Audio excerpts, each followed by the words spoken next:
Chris Perkins is on the Toyota of Hollywood hotline. He's a columnist covering the Miami Dolphins for the Sun Sentinel. You can read his work in the Sun Sentinel or on the Sun Sentinel app or at sunsentinel.com. You can follow him on Twitter at Chris Perk, and he is joining us now. Hello, Perk.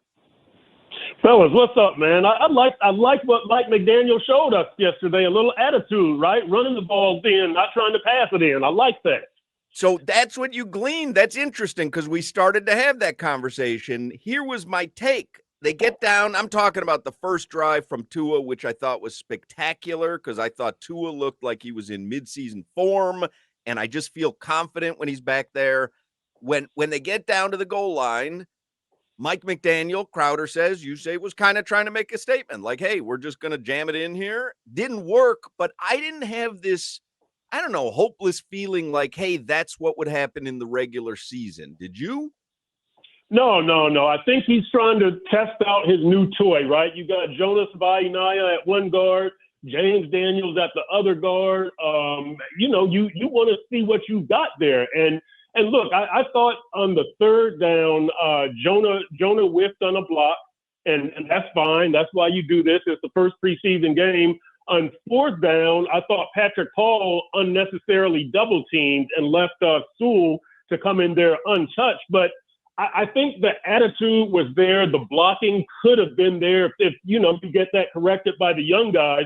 And I'll tell you something else. You go back to the practice on Friday, or what day was practice? Friday, when Jordan Brooks and Terrell Dodson got into it. And then we hear on Teron Armstead's podcast that Jordan Brooks wanted Dodson to light up one of the Bears players. And Dodson didn't do it. He just kind of, tagged him like you're supposed to.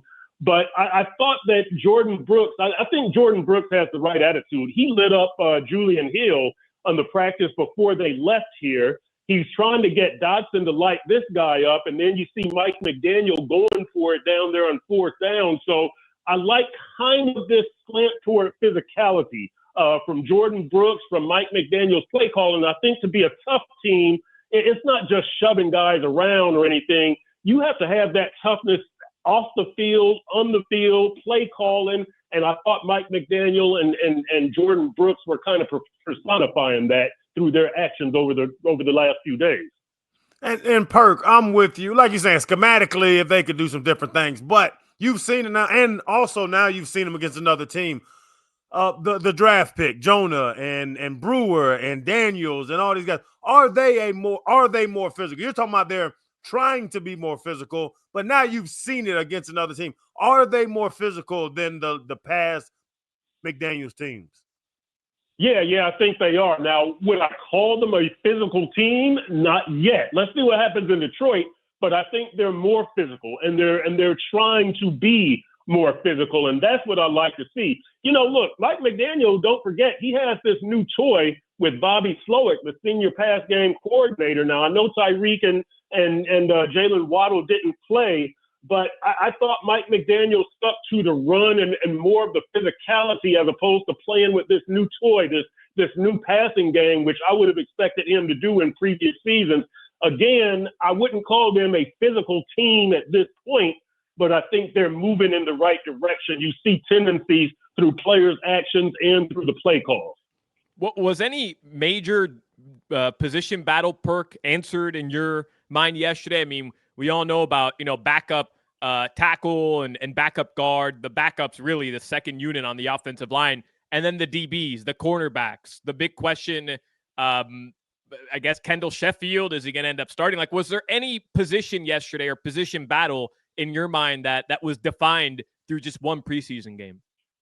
Actually, Solana, probably number one might have been backup quarterback, right? I think Quinn Ewers struggled. Both of them were under pressure. I think Zach Wilson was under more pressure as far as the pass rush, not pressure to perform. I thought Zach Wilson was under more pressure. He didn't have a good game. Neither of them had a good game, but I thought Zach kind of stepped up a little bit more in the face of a pass rush and in the face of pressure. Now, there were those two passes to the tight end, one to Tanner Connor and one to Julian Hill that should have been made. I mean, both of those. Come on, Zach. What are you doing there? But I thought Zach kind of put himself a little bit further ahead of Quinn Ewers. At cornerback, yeah, they Storm Duck made a couple of plays. He's going to be a starter. I don't think anything else was solidified, whether it was nickel or whether it was the other boundary corner. I did think it was interesting that they started 5 DBs and Elijah Campbell was the 5th DB as opposed to Mike Hilton. But that's probably about it. It's a shame about Alexander Madison, right? Because he was really having himself a good camp, and now he has the season-ending neck surgery, and so you're not going to have him. But he was one of the stars of training camp, him and Willie Gay. And now you lose Madison. You had already lost Kader Kohu. So kind of a rough start to the training camp for the Dolphins. What about what you saw yesterday? And I understand it's preseason game 1, and you're not seeing a lot of the same guys who are actually going to be playing in meaningful games. But did you see anything where you said to yourself, oh, you know what I expected for the season? I think it's going to be better. Or conversely, did you see something and you saw, you know what? I think I may have overestimated this team. I think they're this, or is what you watched yesterday pretty much what you thought you were going to see from the Dolphins, and it kind of falls into line with who you think they are? Yeah, it was pretty much what I thought. Right now I have them as a 9-win team, and I thought some of the successes and failures were kind of, symbolic of a 9-win team. I'm very high on that front 7, on that defensive front 7, and they were only out there the starters for one series, but we did see Willie Gay get a half sack, him and Benito Jones, and then the backup edge rushers, Grayson Murphy and Derek McClendon, who have been doing good in camp. They continue to do good. It was 2s against 2s, backups against backups, but that's fine. That's fine. They stayed consistent. We did see a couple of plays by some DBs. Storm Duck, I said, made a couple of plays, but Isaiah Johnson, B.J. Adams, of course, B.J. Adams gave up the touchdown. I was bothered by the receivers running so free at times. I would like to see the coverage get tightened up a little bit, but again, they're backups and it's the first preseason game. So, yeah, nothing really surprised me. It's about what I thought. The special teams I thought looked a lot better, right? You saw the good returns. You saw the 56-yard field goal by Jason Sanders. So, give Craig Ackerman, the new special teams coach, a little credit right there. I thought they had a pretty good day. And Perk, you were nice earlier when you said Quinn Ewers struggled. Does he need a LASIK surgeon? Because Dr. Lascano, what's his name, Hawk? Lascano? Yeah, Gabriel Lascano. That man was throwing balls into the damn crowd, Perk. Like, that's not struggle. Yeah. Quinn is about to get a lot better. But it's his first game. I thought that he did a couple of good things, but the bad definitely outweighed the good for Quinn Ewers. So and that's not what we've seen from Quinn in training camp to this point. He had been pretty solid, and everybody kind of describes him as a cool, collected type of guy, and we didn't see that. We saw Quinn kind of making some bad decisions out there, hurrying some passes, being off the mark on some passes. That's not the Quinn Ewers we have been seeing in training camp. So, yeah, like I say, I thought Zach Wilson kind of took a bigger lead and look, Zach's going to be the backup quarterback, right? We already know that. He's the $6 million man. He's also the direct calculated target of Mike McDaniel and Chris Greer, but he did lengthen his lead and becoming the number 2 quarterback yesterday. And Perk, was it very vanilla defensively? Because I've been like, my whole thing is that now you have Chubb, you have Phillips, you have Chop Robinson, you have all these little fast linebackers. Like, I think that they could do some crazy twists and stunts up front with their athleticism. But it seemed like they were very vanilla because they know the weapons they have defensively. Yeah. I think you're right. And again, the first team defense, they weren't out there, a series together. I think some of the secondary guys might have played a little bit longer, but you did see them trying to do some stuff. Willie Gay was in there with the starters. He got that sack. So, that's a package. You didn't have Jalen Phillips out there playing. And so Weaver's got some options. Those front 7, you can do a lot of things with that front 7. And I'm sure we'll see more of it in joint practice against Detroit and probably in the game against Detroit if Mike McDaniel chooses to play the starters this week. He hinted that he might. But, yeah, I'm excited, man. I want to see what that front seven can do. I'm trying not to make too much out of Kenneth Grant being second team on the depth chart, and he wasn't out there with the starters yesterday. Benito Jones was out there. It was more of a pass rush package and a nickel package. But, I think Grant has been okay. I want to see him do more. I'm not going to panic. Chop Robinson got off to a slow start. But, when you talk about the front seven and the stunts and all that kind of stuff, I do want to see Kenneth Grant a little bit more involved.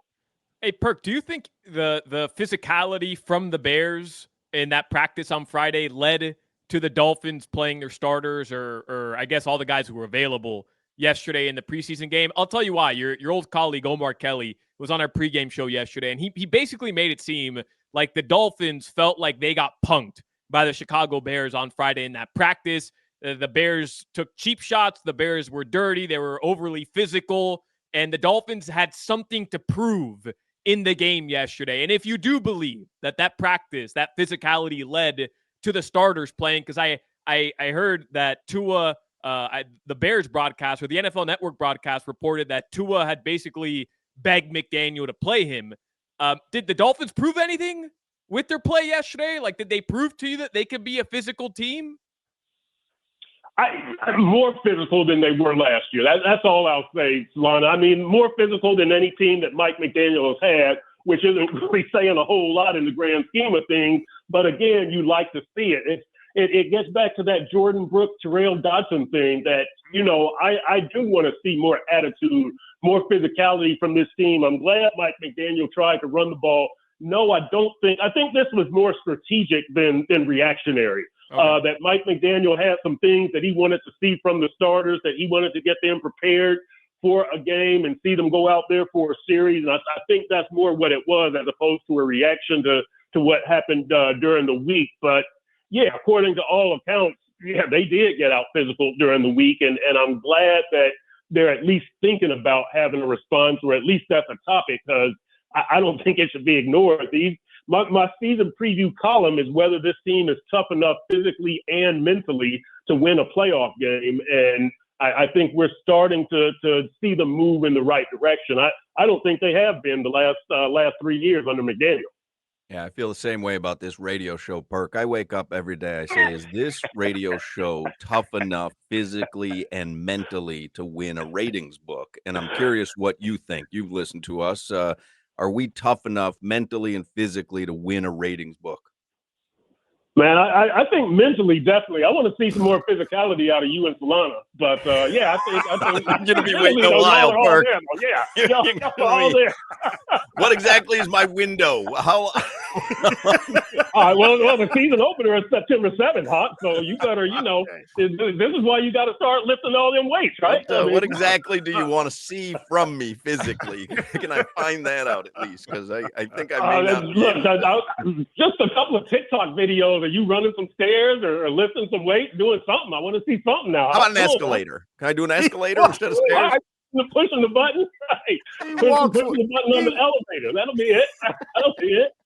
He walks with a Walkman. He walks to Meisner Park with a Walkman on. That's his physical. Yeah. You don't listen to cassettes still, Perk? I do. I'm on 8-track now. Come on now. I haven't moved up. Yeah, that's my guy right there. Chris Perkins. So just on the way out here, you said McDaniel intimated that the starters may play on Saturday? Well, he said he's not sure what he's going to do in these last two games. He said they could, they could get some time in either of these last two games. So he said he's leaving his mind open. I would like to see him go out there against a physical team like Detroit, especially if they're going to play their starters. Let's see, muscle on muscle. Let's see how much progress the Dolphins have made. Yeah, that'd be cool. I'm down with that. Chris Perkins, you can read his work in the Sun Sentinel, the Sun Sentinel app, sunsentinel.com. We always appreciate your time, Perk. All right, fellas, thanks. There you go, Chris Perkins. We're breaking down the Dolphins after a game. I mean, we're back, baby. Don't tell anybody that we're not back. It might be the beginning of August, but we're back. Don't go anywhere. We're going to keep talking Dolphins.